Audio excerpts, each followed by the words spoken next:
好啦，咁我哋而家嚟睇咧個木咧，其實佢一共咧一層咧就有4火嘅。咁我而家睇緊咧呢個咧就係睇到海景嘅喎，又睇個個都係有廁所嘅，有洗手間嘅。其實而家咧喺室內有內廁，又可以乾淨啲啦，又唔使用人哋嗰個。咁呢個咧就係向後邊嘅，所以佢嘅街景。咁入邊咧亦都係有洗手間嘅，每一個位置。呢啲叫原式洗手間，所以唔會好似其他啲工廈嗰啲咁樣，哇，又突上去啊，非常即係好似自己加落去啊咁樣。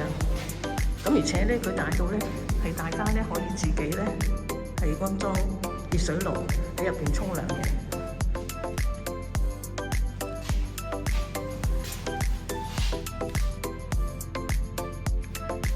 咁跟住落嚟咧，我哋會係睇下咧一個2號室。2號室呢個單位咧，發展室咧做咗個裝修，因為咧入邊咧有賣傢俬嘅。因為咧呢個The Mood咧，另一個賣樓嘅樓嘅 selling point 就係呢個高樓底啦。嗱，大家可以睇到由呢一度開始，門口雙層做咗個層架嘅。咁即係話工作之餘咧，大家都可以休息一下啦。嗱，跟住落嚟呢度咧，大家見到非常之多櫃。嗱，個空間好大嘅。呢個就係一個衣帽間啦。另外咧，亦都有啲鞋櫃啦，可以做酒櫃啦。已經係咁，呢個2號室已經全部裝修晒啦。咁我一齊入去睇下。嗱，工作室、會議室，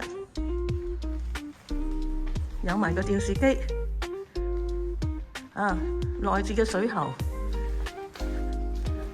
雪櫃，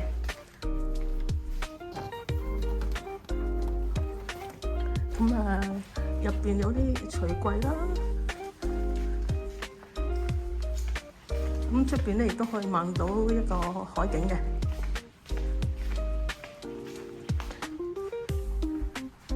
作為一個會客同埋見客嘅地方，非常之寫意啊！咁上邊就一個工作室，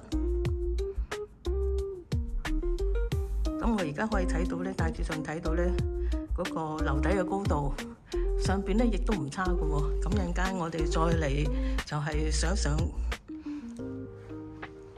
個閣樓啦，一層可以當2層用啊！而家仲係4000零5000蚊尺價，哇！真係媲美咧呢我哋所謂嘅